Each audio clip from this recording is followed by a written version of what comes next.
Does God exist? Is religion a force for good or evil? Can religion and science go hand in hand? To find some answers, I've come to Oxford, home to the oldest university in the English-speaking world and the place where I studied as an undergraduate. One of the jewels in the city's crown is the Oxford Union, the debating chamber that's witnessed such legendary orators as Winston Churchill, Benazir Bhutto and, of course, Kermit the Frog. I've come back to the Union today to sit down with the world's most famous atheist, Professor Richard Dawkins, to put faith on trial and to ask, is religion evil?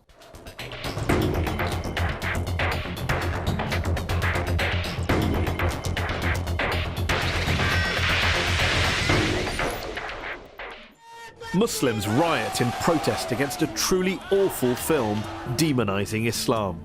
Dozens are killed. The Quran, if found guilty, can be burned. A Christian pastor in Florida tries to burn a copy of the Quran and ignites global pandemonium.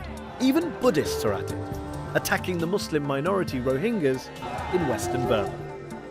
And of course, the conflicts plaguing the modern Middle East are often blamed on ancient hatreds between the children of Abraham. Remember 9/11? Was this religiously inspired terrorism? Thousands died. Yet here's the thing. Societies without faith haven't fared much better. Communism banned all religions, as Joseph Stalin and Mao Zedong systematically slaughtered millions of their own countrymen. Is science any better? Since Galileo and Darwin, scientists have sought to stamp out ignorance and unravel the mysteries of the universe. But science has also poisoned the environment, unleashed killing on an industrial scale, and now threatens our entire planet. My guest today, however, stands firmly on the side of science and has provoked controversy with his attacks on religion.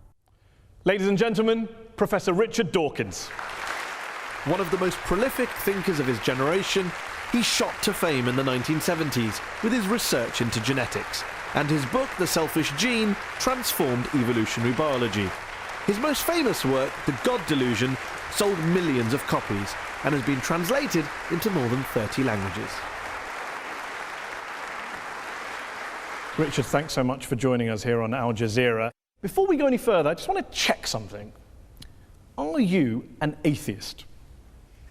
For all practical purposes, yes. Nobody can actually say for certain that anything doesn't exist. But I'm an atheist in the same way as I'm an a-leprechaunist and an a-fairyist and an a-pink unicornist. So you're not 100% sure God doesn't exist, but you're sure enough to make it practically... I'm as sure as you are sure that fairies and leprechauns don't exist. And do you see an equivalence between the idea of God and the idea of a fairy and a leprechaun? The evidence for both is equally poor. You say in The God Delusion, one of my favourite sentences that jumps out of the page, that the God of the Old Testament is a petty, unjust, unforgiving control freak, a vindictive, bloodthirsty ethnic cleanser, a misogynistic, homophobic, racist, infanticidal, genocidal, filicidal, pestilential, megalomaniacal, sadomasochistic, capricious, malevolent bully. As a piece of rhetoric, superb.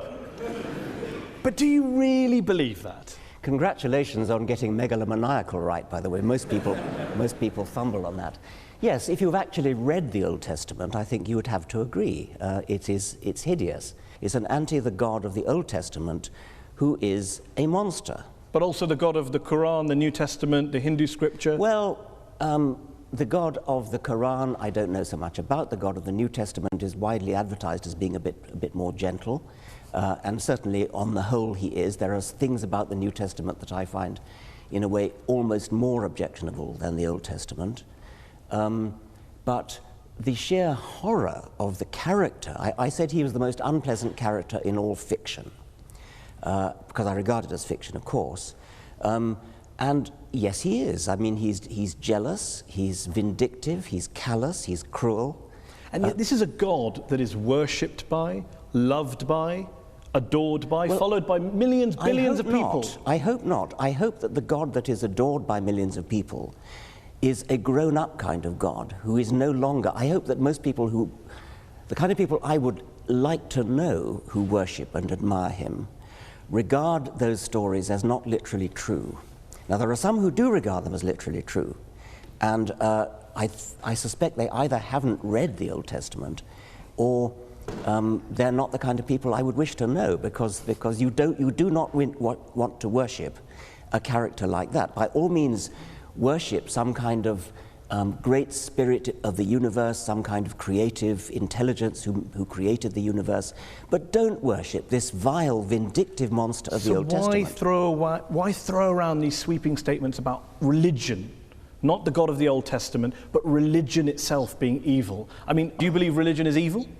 No. But you say plenty of times in this book that religion is evil. You said in a speech famously that I think a case can be made that faith is one of the world's great evils, comparable to the smallpox virus, but harder to eradicate. I do think that, yes. Because what I'm talking about there is faith, where faith means belief in something without evidence.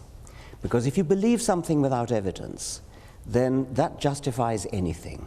You're no longer vulnerable to somebody coming back at you and saying, hang on a minute, let me argue the case. If you believe it without evidence, which is what faith is, then you don't argue the case. You say, no, I'm not arguing that case. This is my faith. It's mine. It's private. I don't dissent from it. I don't retreat from it. You're just going to have to accept it. Now, that is evil. And yet you spend so much of your time debating people of faith. So clearly people of faith are interested in having discussions. They're not just all blind believers, insisting on their way of... Well, nobody said anything about all of them. I mean, the vast majority of religious people are perfectly good, nice people, as you are. There's no suggestion I've ever made that all religious people are evil. Of course not. There is a logical progression that goes from believing in faith, having faith that your God tells you to do something, and doing terrible deeds, like suicide bombing, like flying planes into skyscrapers. The vast majority of people of faith don't do such terrible things. But those people who do terrible things do it believing that they are righteous and good, and they think that they're doing the will of their God. So they're not evil people, they're actually good people by their own lights. They believe they're doing good things, and that's why religion is evil, because it can make you do evil things believing that they are good. Do you really believe that people who go out and carry out suicide bombings, it is faith? Religion is to blame, not geopolitics, not the world, not their lives, not what's going on around us. It's religion, plain and simple. Not always, it's not in the case of the Tamil Tigers, for example. But I think in a great majority of cases it is, and I think it certainly makes it a hell of a lot easier. The evidence is plain that in many Islamic suicide bombers, you talk to them, those who fail, you talk to them afterwards, they've got paradise on the brain. They're desperate to go to a martyr's heaven. And that's what they think about. Professor Robert Pape of the University of Chicago studied every known case of suicide terrorism, 315 cases. And he came to the conclusion that there's, quote, little connection between suicide terrorism and Islamic fundamentalism or any of the world's religions. The taproot of suicide terrorism, he says, is nationalism. It's about land, it's about power, it's about politics. It's not about faith. Faith is just a cover. What do you know that he doesn't know? Well, I've seen other evidence. There are different people say different things. I've seen plenty of testimonies of suicide bombers who have said precisely that they do it because they want a martyr's paradise. Do you include the 7/7 bombers in that case as well? Yes, I believe so. Have you watched their suicide videos? I'm not sure that I have, no. They talk about Afghanistan, they talk about Iraq, they talk about crusades, they talk about war between the West and the Muslim world, they talk about invading armies. I mean, there's a lot of real world stuff in there. I'm not saying, of course not, that faith doesn't play a role, but I'm just interested in this idea that you think faith is the issue. You said in a very famous column you wrote 4 days after 9/11 that this came from religion. There are enormously good reasons for people to take political action, and this we see in Northern Ireland, we see it in Afghanistan, we see it in Sri Lanka, where the Tamil Tigers operated. So yes, there are political reasons, but the promise of a martyr's heaven, which is, you cannot deny that this is part of Islamic doctrine. Martyrs go straight to paradise. Yes, but not terrorists, not murderers, not criminals. Well, they believe that because they're told it by their imams. But then what about the majority of the world's Muslim clerics and ulama who came out and condemned 9/11 straight Well, I'm afterwards? delighted they did, but they were pretty quiet about it. What about the argument that says human beings are prone to violence, they're prone to carrying out crimes against their fellow man? You can blame religion, you can blame politics, you can blame economics, lots of factors, lots of excuses. What I don't get is, why do you only focus on religion? For fairness, why don't you also isolate the other factors? There are lots of other factors, and I'm quite happy to say that, yes. There are lots of, I mean, if you look at the wars of history, some of them have been about religion, plenty of them have not been about religion. I never said religion is the sole cause of wars and violence. You may not have said that, but you would accept that the new atheists, people like Sam Harris, the late Christopher Hitchens, have blamed a lot of history's wars on God and religion, and you make a similar suggestion in The God Delusion. Yeah, I would blame a lot of history's wars, but the most terrible wars in history, the two major wars of the 20th century, are nothing to do with religion.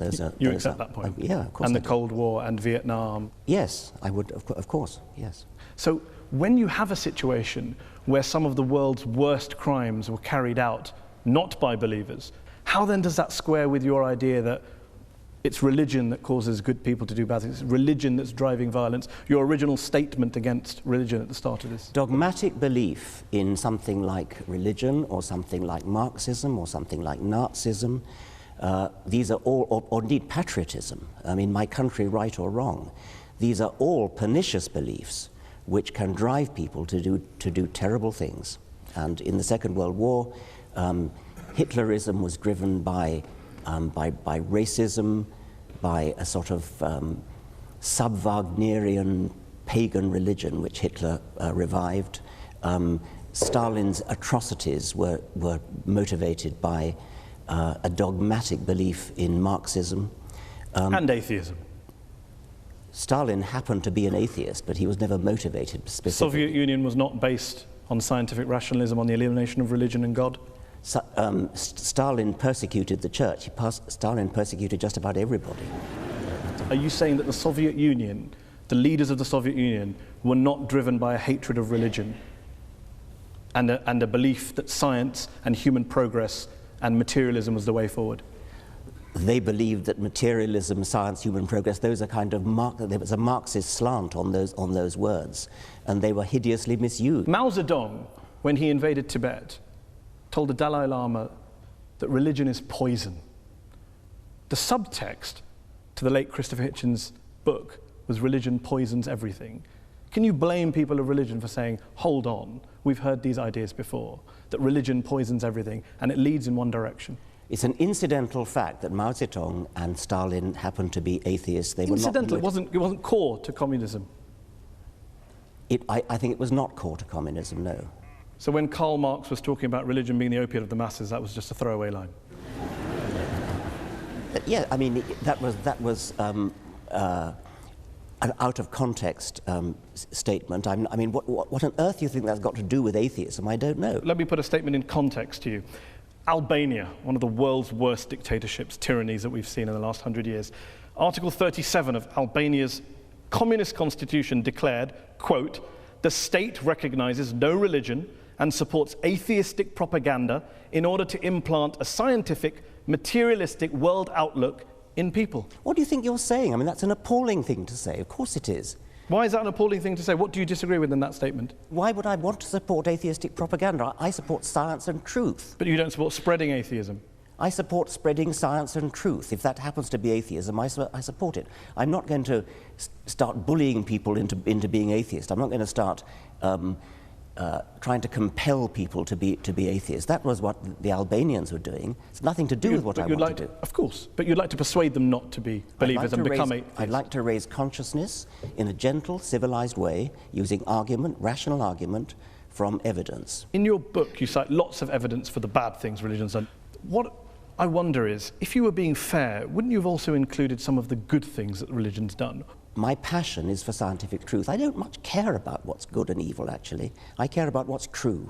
I mean, do you actually believe in your Muslim faith? Do you believe that Muhammad split the moon in two? Do you believe that Muhammad flew to heaven on a winged horse, for example? I pay you the compliment of assuming that you don't. No, I do. I believe in miracles. You believe that? Yes.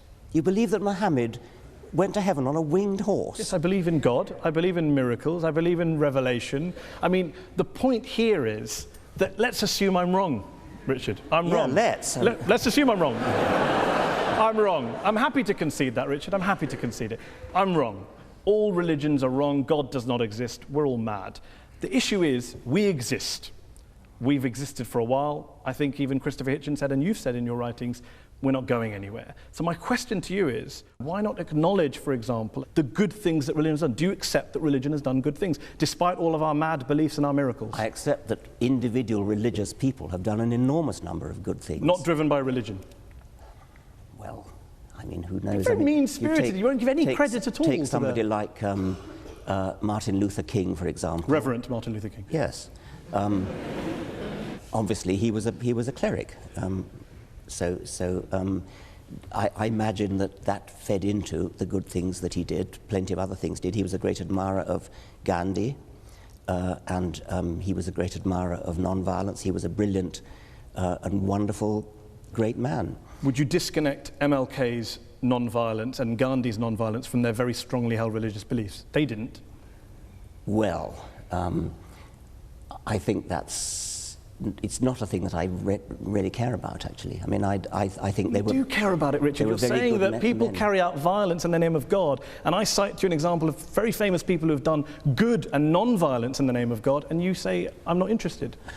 If God doesn't exist, then doing something good in his name it's great that something good gets done, but there's no evidence at all that believing in God makes you more likely to do good things. I can't see any noble, logical connection between being religious and doing good things. Let's concede that God does not exist. Let's concede that religion is false. My problem here is trying to understand why some of the new atheists are so anti-religion when religious people clearly are doing lots of good things and they're doing it in the name of God. I've never denied that religious people are doing good things and non-religious people are doing good things. I care about what's true. I'm an educator, I'm a scientist, and I want people to understand the truth about the universe in which they live. That's what I care about. And I regard religion as a distraction, and in some cases a pernicious distraction from true education, which I love and value the way you value and love your God.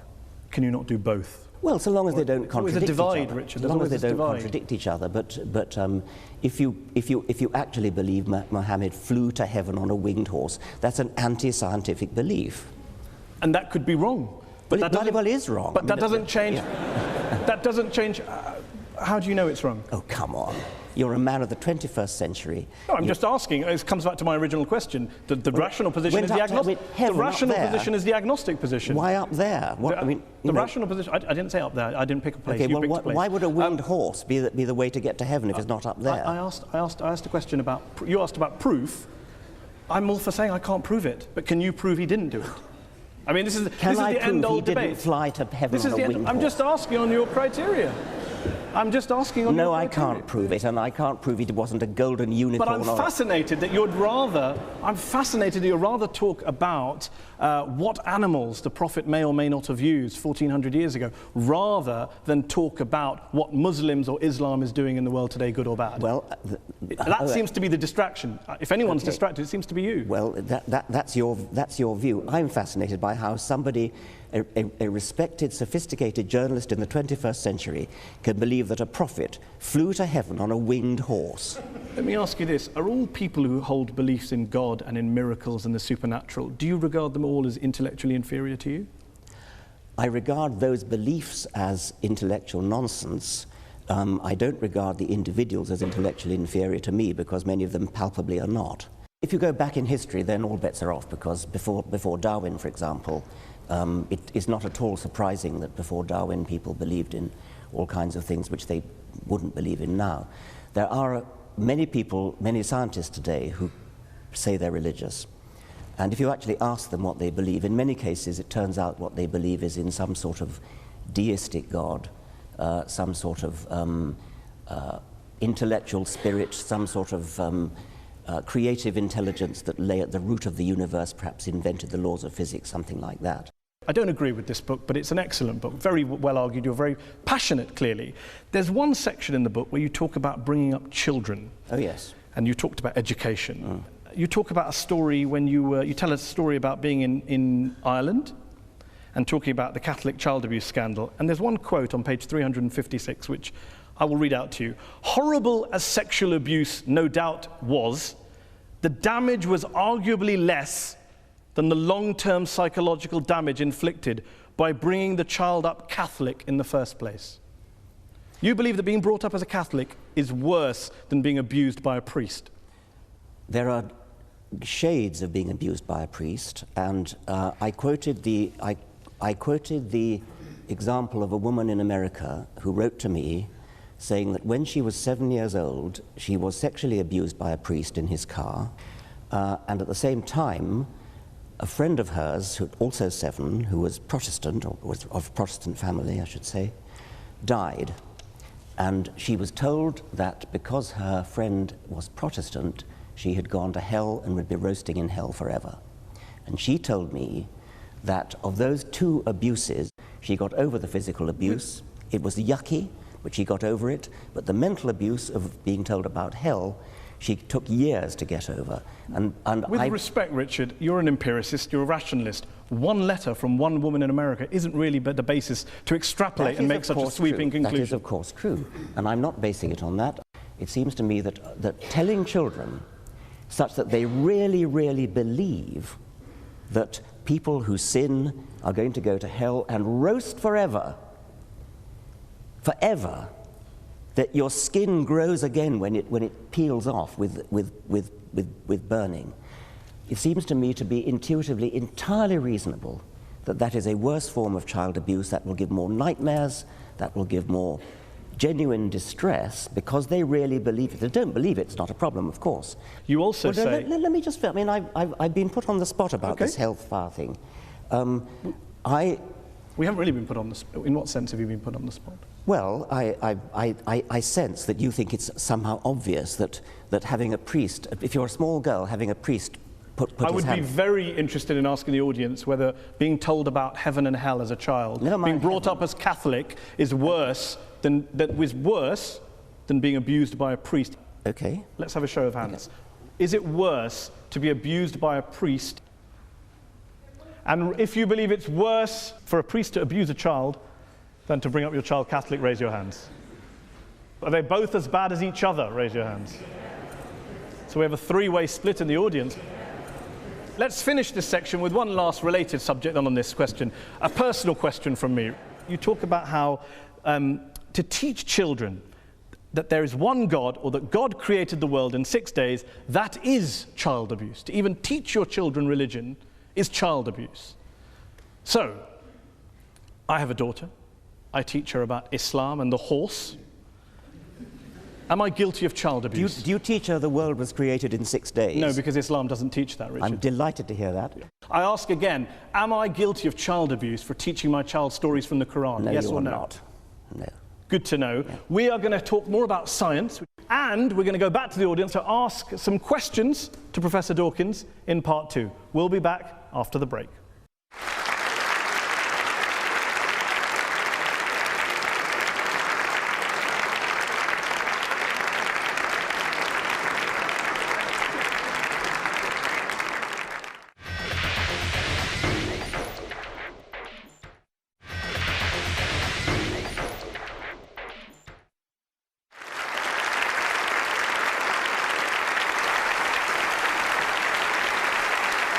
Welcome back. We're talking about religion and its impact on the world. Good, bad, evil. We're joined here by our guest, evolutionary biologist, Professor Richard Dawkins. Richard, science is your great passion, and you're a great believer in science. You're an evangelist for science, a promoter and defender of science. But what would you say to those people who say there are some quite important questions, genuine questions, that science cannot answer? Why are we here? What's the meaning of life? Where does morality come from? And that if religion wants to have a crack at answering those, what's science's objection? I'm not sure I'd accept that science can't answer those particular questions. I think there are other questions science probably shouldn't try to answer, like what is right and what is wrong. Those are questions that are not the immediate concern of science. But what's the meaning of life? Why is there anything? How did it all start? Those seem to me to be scientific questions, or potentially scientific questions. If there are some questions of that sort that science can never answer, then we should at least keep trying to answer them. And if science can't answer them, religion having a crack at answering them, if there's no reason to think that religion has any basis for an answer, then why would religion have a crack? Why would you bother to listen to religion having a crack at answering them? I mean, one thing I would say is there may be questions that science can't answer, like the origin of everything. But if science can't answer them, then religion certainly can't, and nothing else can either. Why? Why is it it's either science or nothing? Well, yes, because science is the method of getting at what's true. I mean, if you take something like how did the universe begin, which is a very baffling, deep question. How did life begin? Another baffling, deep question. Both those questions are unanswered. The best methods we have of approaching those are the methods of science, because these are the methods that look at evidence, that evaluate evidence in all sorts of sophisticated ways. What has religion got to do with that, other than just looking at the writings of somebody who wrote a few centuries ago? I mean, why would you bother to read those writings? So the great philosophers and theologians in history who have grappled with these big questions and thought about spiritual issues, moral issues, the transcendent, they're all wasting their time? Yes, they're wasting their time. What about, why does my life have meaning? What's its worth? Well, where does my dignity come from? Your meaning and your dignity are up to you, and mine are up to me, and these are not questions that science would attempt to answer. Each person finds their own meaning in their own life. And good luck to them. And what's wrong with religion offering moral certainties if, as you say, science can't answer moral questions? Science can't offer moral certainty, but I don't see that religion can either. You don't think that the religious values we have today, the moral codes we live by today, were originally derived from Judeo-Christian values, Islamic values, Hindu values? Not really, no. I mean, things like the Golden Rule, things like treat others as you would wish to be treated yourself. These are ancient values which crop up all over the world. They've been adopted by many religions. You can find justifications for them in moral philosophy. You can find justifications for them in evolutionary biology, which is my own subject. I don't seriously think you're going to base your morality on religion, because if you do, then you've got to say, well, do I base it on Scripture? I hope you don't base it on Scripture, because if you do, then you're going to have some pretty horrible values unless you deliberately cut out those parts of Scripture which are unacceptable to modern morality. Do you believe science is omnipotent, that it can answer all questions?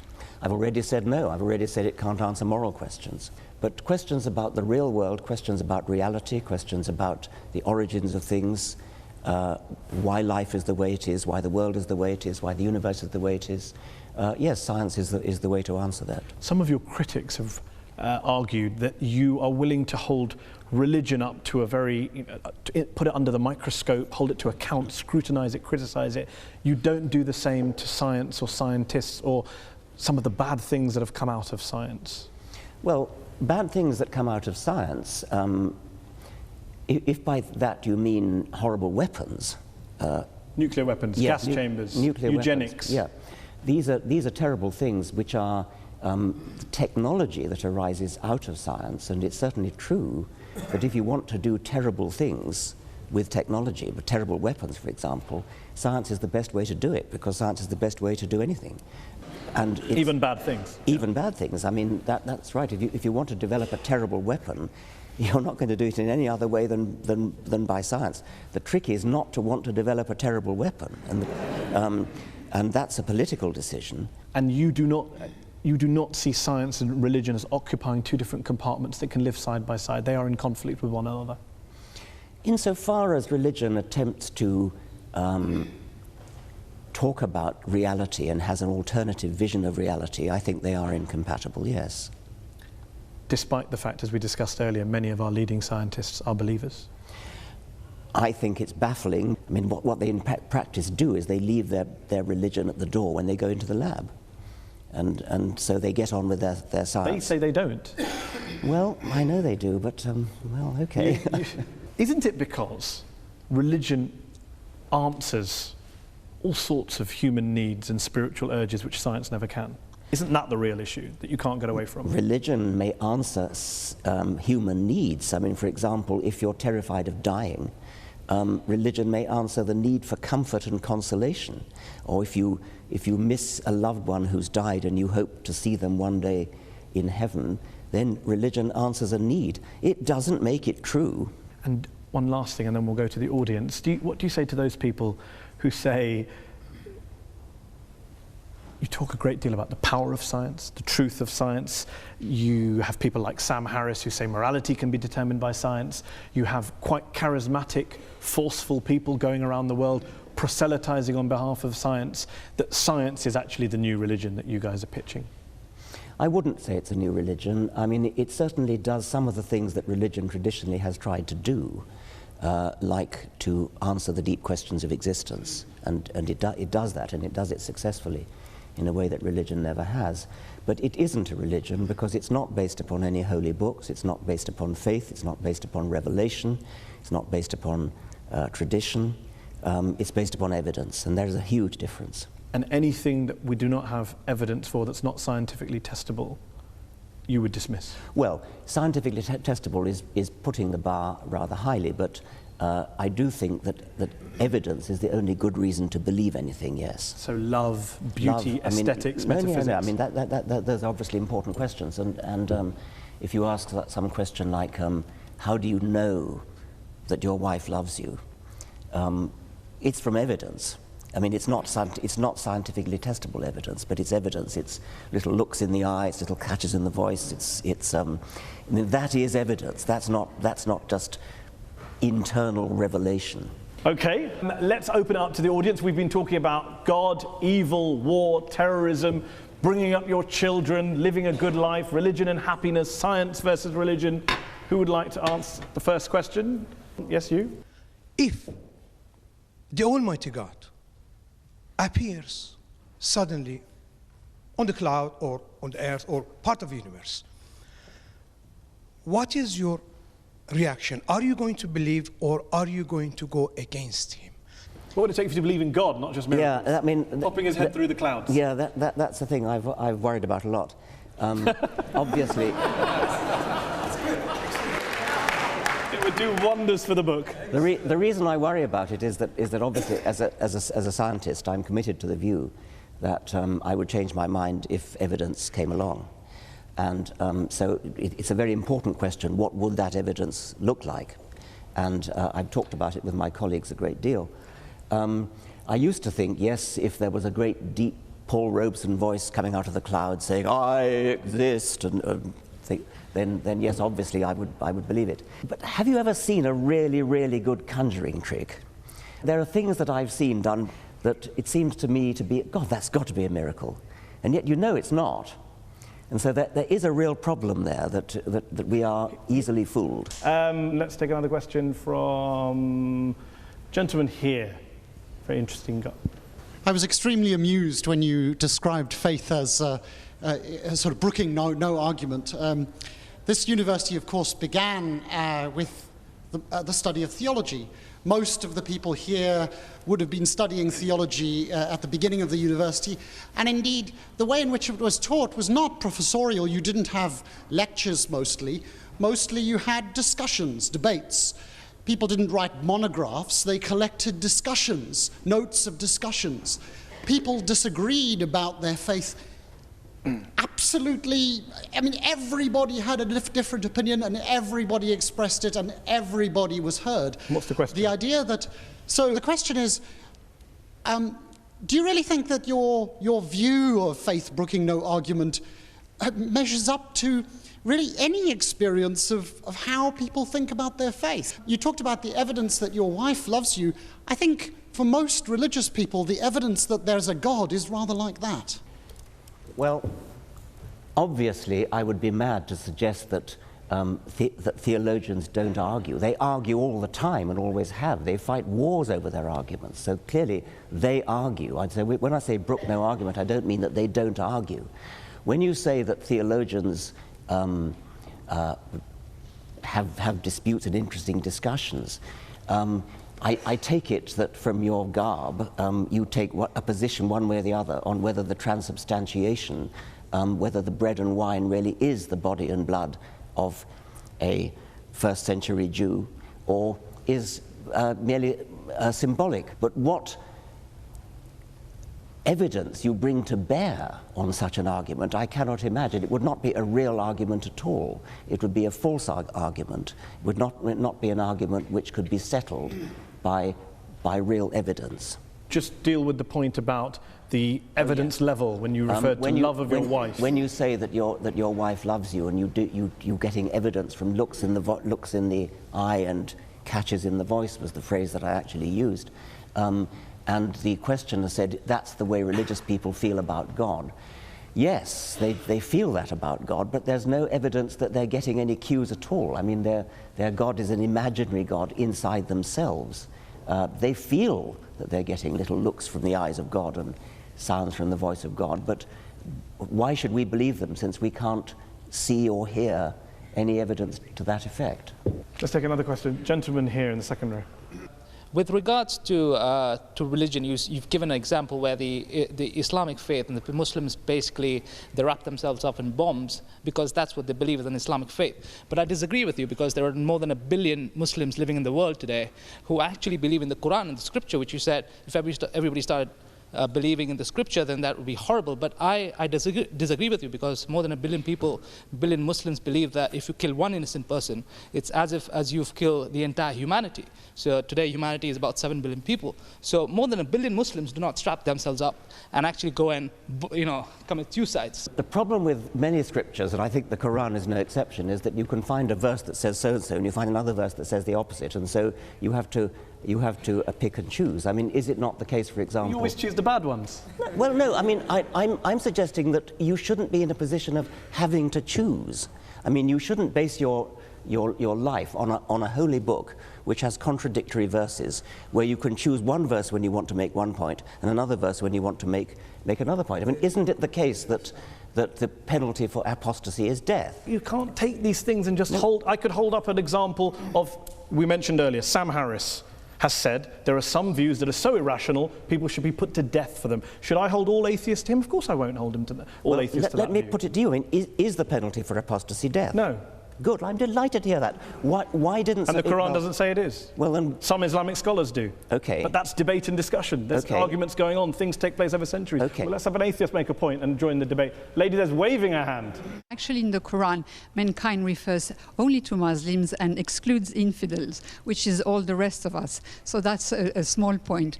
But really, my question to Professor Dawkins is, how does he feel about the encroachment of all religions, extremists, evangelists, Christians, and a lot of Muslims into the politics and everyday life? And how does he feel about a religion trying to influence politics and public, How do you feel about religion influencing politics and public life? People should be free to speak their minds. I mean, I'm a great believer in free speech, and so members of parliament should speak their minds, and if their minds are influenced by their religion, then that's fine. What I would object to, I think, is the view that somehow religion has a privileged right to speak because it's religion. And I think you probably agree with that as well. If you stand up in Parliament and make an excellent speech in favour of something which religion has a view on, like abortion, say, if you make your points well and win the vote by making your points well, that's fine. But what you shouldn't be allowed to get away with is saying, because it's religion, therefore, this is what we should do. Lady there in the headscarf. As a social scientist, the model of the rational actor is somewhat discredited. We don't look at all actors at all times as acting rationally. In fact, we assume that they don't. But that was the prelude to my question. My question was really, would you accept that it's not so much religion that causes conflict, but sincere commitment to some belief that you think is morally important? And in that sense, do we get rid of morality? Well, I think I partly said that when I said that in the great wars of the 20th century, these were driven by non-religious motivations, but they were driven by my country, right or wrong kind of patriotism. That's a little bit different from morality we're talking about, but at least it's not religious. I was interested in what you said in your preamble when you said that, I take it you're a social scientist, and you're no doubt right to suggest that since social scientists are studying the human animal, you notice that people actually don't behave rationally. Well, unfortunately, that's true. But that doesn't mean we shouldn't behave rationally just because people don't. Let's take a question from an atheist or an agnostic. Gentleman there in the black jacket there, 3 rows down in the middle. I think when I read your book, which I thought also was excellent, it became very apparent to me that evolution, nature, has given the human species some very, very powerful survival instincts. We're aggressive. Men want to spread their genes. We want to gather as much resources together as we can to help our genes continue and survive. And as a result of that, there's been a lot of very, very dark episodes in our history. The Roman Empire, which was terribly oppressive, hedonistic, the Vikings who stole, raped, pillaged, the Persians, so on and so forth. Do you not think that it was actually the ideas of religion that took the human race, the human species, from beyond these base survival instincts and started to give them a new paradigm for thinking, which was not necessarily in the interests of the instincts that they have for survival? It's perfectly true that a sort of selfish gene view of life, which is what I've mostly written about, is a very unpleasant view of life. And if you followed the creed of the selfish gene literally and actually lived your life according to it, it would be a very unpleasant world in which to live. It would be a sort of Thatcherite work. I mean, I've often said that while I'm a passionate Darwinian when it comes to explaining the way life is, I'm a passionate anti-Darwinian when it comes to organizing our lives. Would the world be a better place if religion disappeared tomorrow? Yes. Despite all the good things we discussed, you recognise.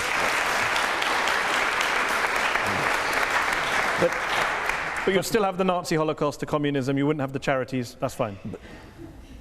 You would have the charities, but I mean, it's only your assumption. But I want to finish because the question actually challenged me by saying that it was religion that helped us to escape from the unpleasantness of the selfish gene. I don't actually think that is true. I think that we have escaped by a long and slow process of civilization in which religion no doubt played a part. If you look historically over the very long time span of history, we're getting better, we're getting nicer, we're getting more charitable, we're getting kinder, getting less cruel. I wouldn't give religion the credit for that. I think I would give a much more complicated mixture of civilizing processes the credit for it, and religion is probably a part of that. Okay, let's take one last question. Gentleman there in the blue jumper. We're going to have to make this the last question. Professor Dawkins, as an atheist, is it not the case that you either believe in the universe just popping into existence without a cause, which is worse than hocus pocus, or in this thing called the multiverse, which has as much independent empirical evidence as Hades controlling the underworld? Right. The phraseology you use is somewhat biased, somewhat slanted. The universe popping into existence out of nothing. The multiverse theory is used in this context to explain the fact that some physicists believe that the physical constants are too finely adjusted. It's as though it's a put-up job. It looks as though the physical constants are so finely adjusted that if you change any one of them, then the universe would collapse. And I started to say that. Yes. Now, the multiverse hypothesis is a kind of Darwinian way of solving that problem. It says there are billions and billions of universes, all of which have different settings of their fundamental constants. A tiny minority of those billions and billions of universes have their constants set in such a way as to give rise to a universe which lasts long enough to give rise to galaxies, stars, planets, chemistry, and hence the process of evolution. But do you understand, it does make me chuckle that you mock me for believing in a prophet that flies into a heaven, but you believe in lots and lots of universes that you can't show me, prove to me, test to me in a lab, as a basis of getting out of believing in a God and a prophet. I'm astonished that you should compare the two. I'm comparing the lack of evidence for the two. Well, you cannot use your own intuitive common sense in order to diss physics. I mean, if you could do that, we wouldn't need physicists. I mean, they are very sophisticated people. They do mathematics. But there are physicists like Paul Davies who have dissed the multiverse theory as being nonsense. Well, Paul Davies would rather take the view that there's something mysterious in the origin of the universe, and that's another perfectly respectable physicist's view. Steven Weinberg, the Nobel Prize-winning physicist. It's respectable if a physicist holds a view about mystery in the universe, but not if anyone else holds it. If we're talking about the origin of the universe, that is a problem in physics, yes. Let's end with a couple of quick questions. If, as Christopher Hitchens, the late Christopher Hitchens wrote, religion is ineradicable, and as you put it, harder to get rid of than smallpox, doesn't this basically mean that whatever motivations you have, no matter how passionately you're driven and love for the truth, you are essentially wasting your time? I would never admit to wasting my time trying to propagate the truth, and I think I can claim a modicum of success with the people that I've read my books, the people who've attended my lectures. It's a doctrine of despair to say that we're stuck with religion for all eternity. The religions of ancient Greece and ancient Rome and the Vikings have all dead. Nobody believes in Jupiter or Thor anymore. And I have great hopes that the same is going to be true of the God of Abraham.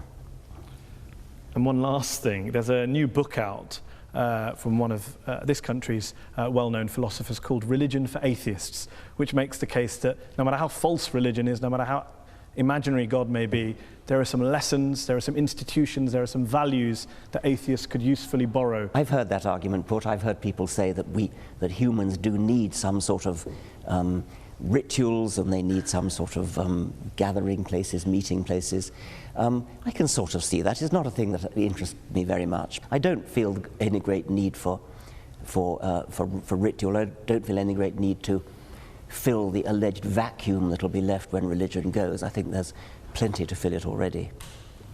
It's been a fantastic discussion. It's a pleasure to have had you here on Al Jazeera. Thank you all to the audience here in the Oxford Union Chamber, and thanks to you all at home for watching. Goodbye, and dare I say, God bless.